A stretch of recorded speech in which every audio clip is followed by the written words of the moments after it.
Have you ever felt like you're behind in life? Behind where you thought you'd be, behind your friends, behind your own plans. You prayed, you waited, and it feels like nothing happened. But what if the problem isn't that God is late? What if the real issue is that we're trying to measure divine timing with human clocks?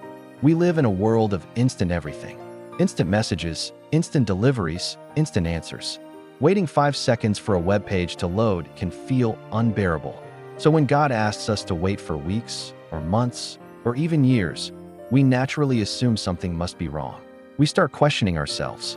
We start questioning God. And slowly, our patience just disappears. But Scripture reveals a completely different perspective. God doesn't operate on our seconds. He operates in seasons. And seasons are always intentional. Think about it. Nothing in nature jumps from a tiny seed to a full harvest overnight. There's a season for planting, a season for waiting, and a season for growth that happens beneath the surface where no one can even see it. What looks like a delay to us is often a period of development for God. Here's a powerful truth that many people miss. God's delays are not denials. They are preparation. He is preparing your character, preparing your wisdom, preparing your capacity to handle what's coming. If God gave you everything the very moment you asked for it, would you truly be ready to sustain it? Sometimes, God waits because He loves you too much to release you into your calling before you're ready. Our digital age trains us to rush, but faith trains us to trust. Rushing almost always leads to burnout and anxiety, but trust leads to a deep, unshakable peace. When we constantly compare our timeline to others, we forget that God custom builds each of our journeys. Your path requires a different pace because your purpose requires a different process. Waiting is never wasted time when God is involved. So, what should we do while we wait?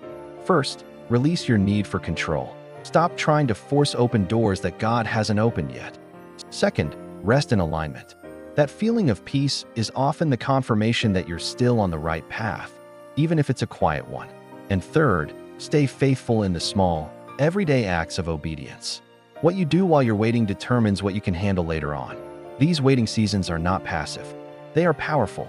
If you feel behind today, please hear this clearly. You are not late. You are not forgotten. You are not overlooked. You are being positioned. God's plan is unfolding perfectly for you, even when it feels painfully slow. If this message spoke to you today, take a moment to pause and reflect. Where in your life have you been trying to rush God?